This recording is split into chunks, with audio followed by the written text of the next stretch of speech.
Chris Van Hollen. Good to have you back on the show, Chris. Great to see you, Chris. Good to be with all of you. Hey, Good to see you. So the president yesterday talked about Social Security, Medicare, Medicaid, talked about entitlements.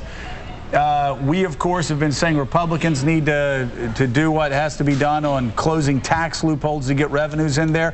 What do Democrats need to do to reform? What does that mean, reforming entitlements? What's the president talking about? Well, with respect to Social Security, the president made the point yesterday that Social Security is not the driver of the deficit. So what we've said is we're not going to balance the budget on the backs of Social Security beneficiaries. We're not going to give corporate jet owners, additional tax breaks. But what does it mean? But what the president said is we're willing to get ways to strengthen Social Security as a way of extending the solvency of Social Security. We've talked in the past, for example, of lifting the payroll tax cap. The president has some other ideas.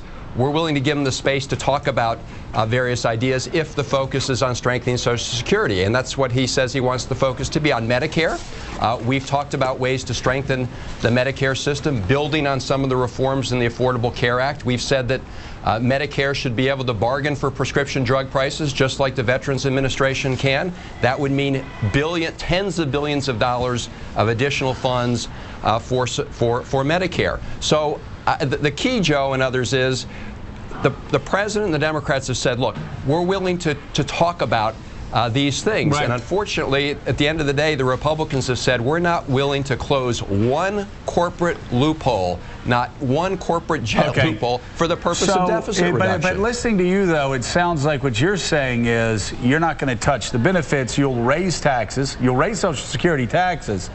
But you're not going to do anything like tell people that are 50 and younger you're going to be getting Social Security. Is that something Democrats would consider, having recipients get Social Security and Medicare at 67, 68, 70 if they're in their 40s or 30s? Joe, we're willing to look at a number of things, and we're willing to give the president some space to talk about these things as part of a grand bargain to reduce the deficit and put the economy on a long-term track. With respect to the age on Social Security, here's my issue with that. You and I and everybody around the table here make a living doing talking. We're not lifting heavy things.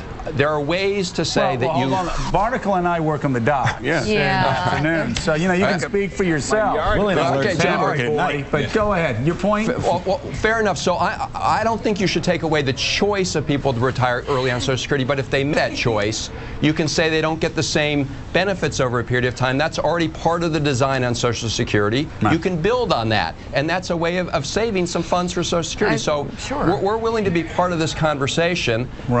As you heard, our Republican colleagues, they walked away from that larger conversation. John Boehner sounded like he was. What's happening with John Boehner and Eric Cantor?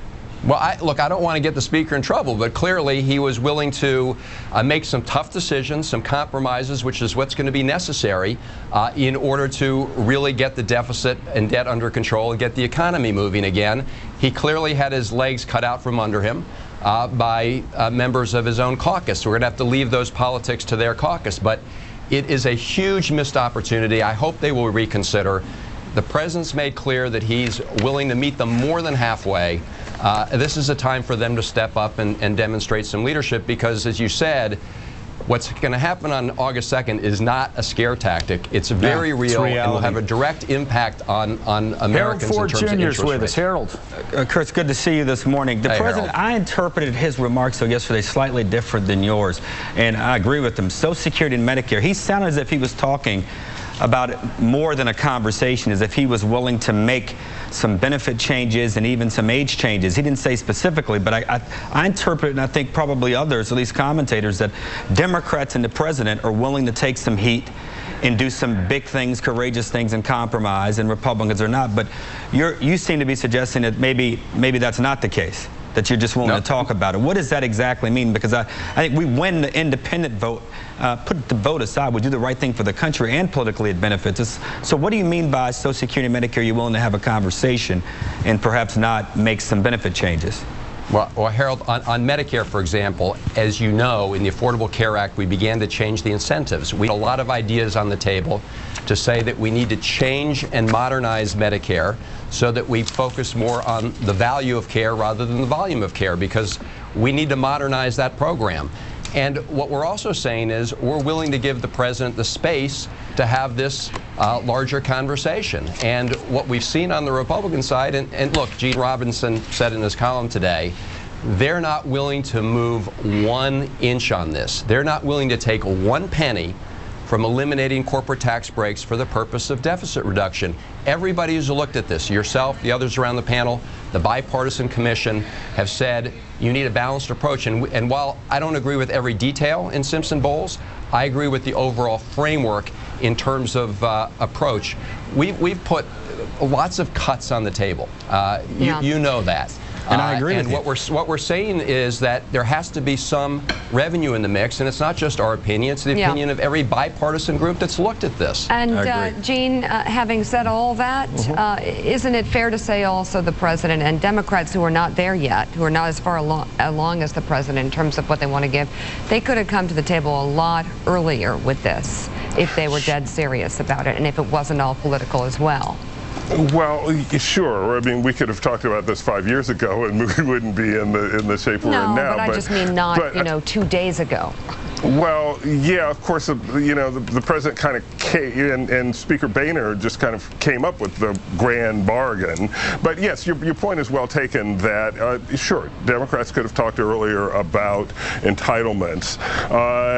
You know, could we have gotten anything done? I'm not sure. I just had a question for the congressman, though. What is Plan B? At this point, what's Plan B if Plan A continues to run into this brick wall of Republican opposition? And we gotta do something on August 2nd. All right. Well, Gene, that's a very good question, because, you know, what the Republicans have said is, let's go back to the Biden talks. Let's remember that the Republicans walked out of the Biden talks for the very same reason. They weren't prepared to do anything with respect to corporate tax breaks and the revenue side. So it's very hard to know what Plan B is. And as the president said yesterday, we don't want to do something really short term, because then we're going to be right back in the same position 6 months from now as we are today. In fact, it would be harder because we would have already made some of the cuts.